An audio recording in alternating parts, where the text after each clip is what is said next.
Welcome to another term sheet teardown. Today we're going to talk about pre-money and post-money, what they are, why they matter, and some of the nuances. And if you stick around, I'm going to give you a little bit of insight into the dark magic that is venture capital valuation. All right, let's jump into it. All right, so if you've seen any of my React videos, you know that the very first thing I do when the sharks are throwing out terms and the entrepreneur is asking for investment is I break down the pre-money and the post-money. And oftentimes, if you've watched those videos, which if you haven't, go check them out, you're able to see that like the valuation goes all over the place depending on how much the sharks are investing in the company, let alone like, you know, the amounts that they throw out.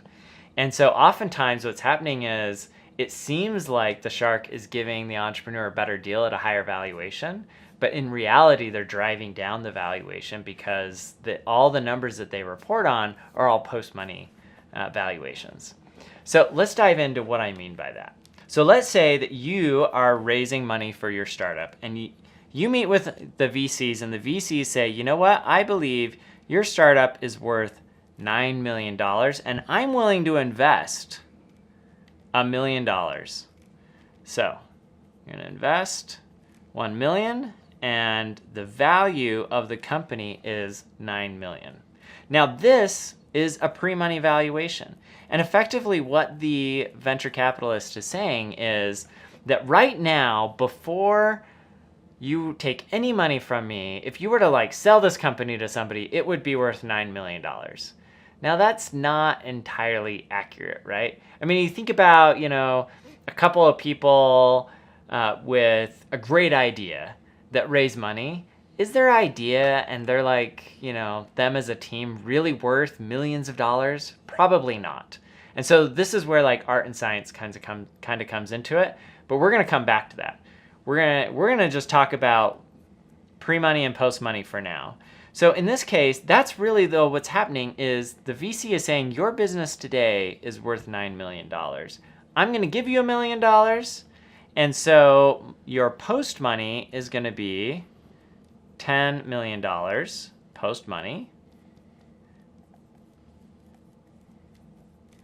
And basically the VC just bought 10% of your company, right? And that's what's happening here. And effectively then what happens after this is the VC is saying, okay, your post money, that's now your new valuation on the company. And it's presupposed that like, hey, if your company was worth $9 million before they invested and they gave you $1 million, well, that $1 million should be worth at least $1 million, right? Unless you like took it and immediately lit it on fire. And so if that's the case, then like, okay, great, 10% for $1 million bucks, plus I was worth 9 before, now I'm worth $10 million. Now let's talk about like what happens going forward. Well, if this was like your seed round, let's talk about what happens in your Series A. So at the Series A round, there could be a few different things that happen. You could have an up round. You could have a flat round. And you could have a down round. So let's explore each one of these and how they impact your pre and post money. Let's start with a flat round because it's probably one of the easiest to understand. In a flat round, you just continue to raise money at the same valuation as the seed round. So in that case, your pre-money would be equal to $10 million. Now it's equal to 10 million and not 9 million because after I put that $1 million in, I increased the valuation of the company, right? I gave you $1 million. And what you're really saying in a flat round is that $1 million I gave you, yeah, you used it and it was good, but you only really like turned $1 million into $1 million of value. And as a VC, that's not really what we're looking for. We want you to take that $1 million and turn it into a multiple of that $1 million, right? It's like this efficiency of your ability to put money to work, right?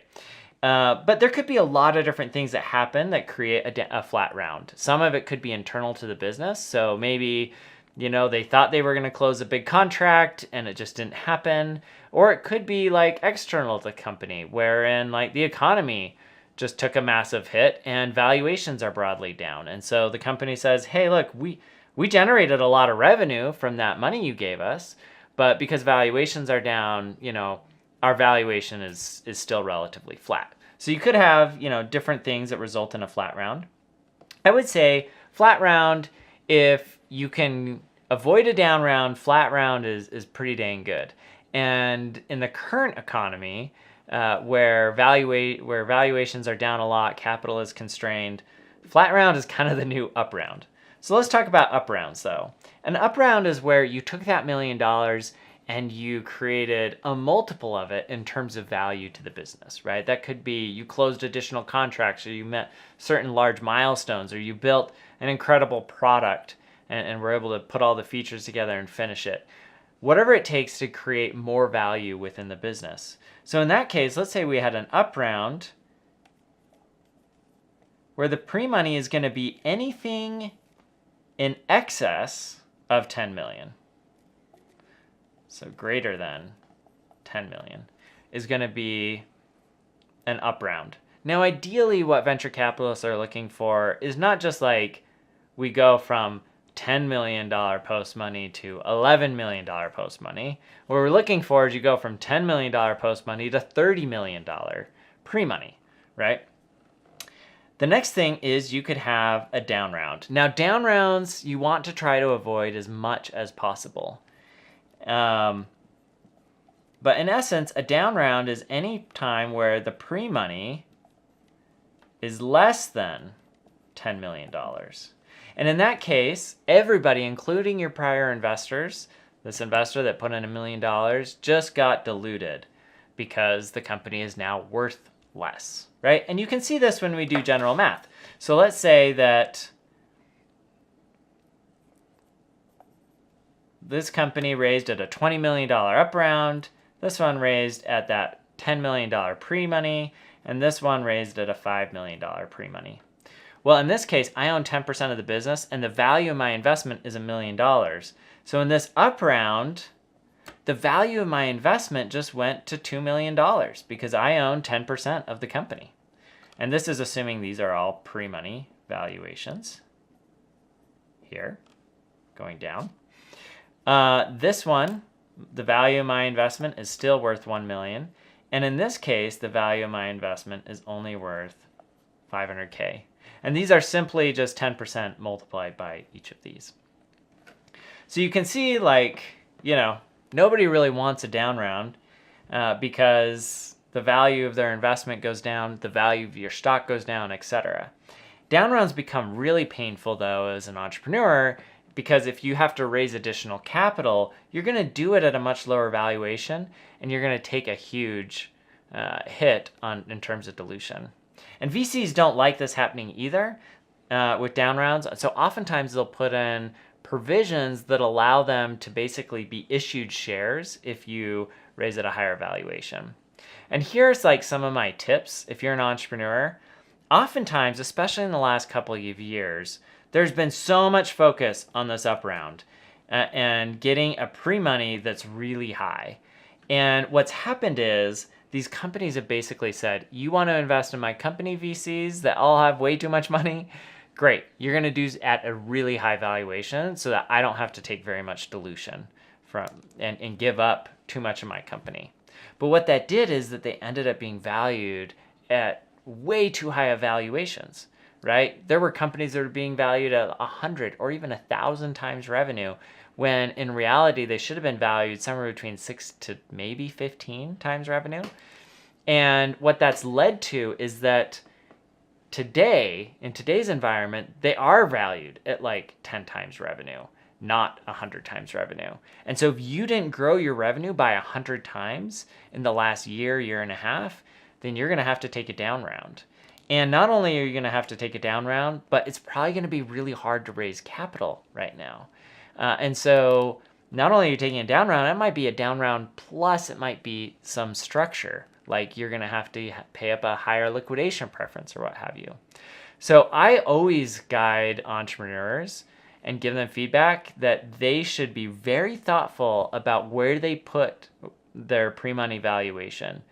Because sometimes they'll get into this game and they'll say, hey, I want the high valuation. And the VCs say, okay, I'll give you the high valuation, but I'm going to put a bunch of terms in there, like ratchets and other things that end up really hurting the entrepreneur if they're not able to grow into that valuation, which can be really tough.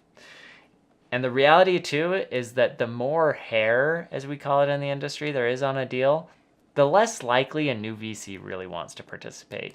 Because ultimately, like, the majority of deals that are really successful don't have a bunch of hair on them, don't struggle a ton, right? And VCs, like, we want to invest in the winners that are going to grow and be really big and successful, and kind of cut our losses on some of the losers.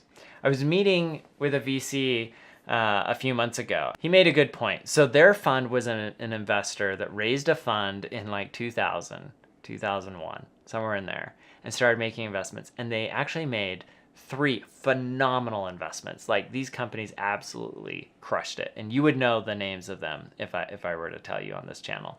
Anyways, so what they did is they said, oh, we've got these 3 companies. These companies are good. They don't need any more money. They're growing. We're going to take the rest of our money. We're going to plow it into the companies that are struggling. So they did that. They took the remaining cash. They invested in all the companies that were struggling. Pretty much all those companies that were struggling still went out of business or barely returned the capital that they had invested. And he looked back and he's like, if what we should have done is we should have just said, you know what, all of these companies that are struggling, we're going to write them all off. And we're going to take all of this cash that we've got and we're going to plow it into our 3 winners. And he was like, if we had done that, we would have generated an insane return. He was like, as it is, those 3 companies saved our fund and allowed us to raise another fund.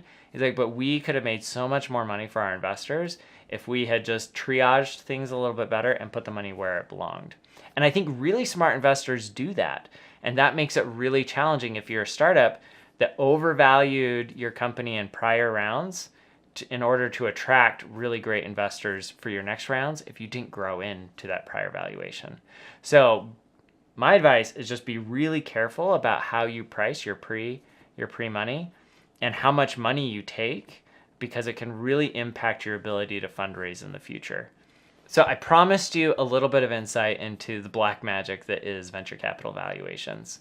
Now here's the thing. There are a lot of things that go into determining what the valuation should be from a venture capitalist mindset.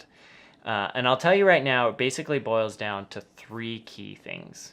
The first is this idea of expected outcome. So if I invest in this company, given the risks, the team, the opportunity, the market size, all of those different factors, and the risk associated with the company achieving success according to each one of those factors, how big could this company get, right? And what's the likelihood of them getting to that outcome? So for example, if I think a company has the ability to get to a $100 billion valuation, I will be willing, all things considered, to pay more for that company on a valuation basis today than a company that only has like $100 million potential in terms of valuation in the future, right? So there's that component of it. And that's where sometimes you see companies that, raise at multi-billion-dollar valuations because they have the opportunity to eventually be worth $100+ billion. The next factor that really comes into play for VCs is oftentimes they have ownership percentages that they need to hit, or ownership targets that they need to hit for the business. So a lot of Series A funds need to own 25% of a company, for example. And so the amount, they will then go to the company and say, hey, I need to own 25% of your business. How much money do you need, right? And they'll play around with the valuation until they can get to their ownership number. In which case, it's not really about like where the company is today as much as it is about the ownership target they need to hit. And then the last piece is, at the end of the day, the VCs don't run the business. We don't want to run the business. If I have to come in and take over operating the business, I have already failed. So that's not my goal. I want amazing entrepreneurs to run the business, and I want them to be incentivized to grow this into something huge.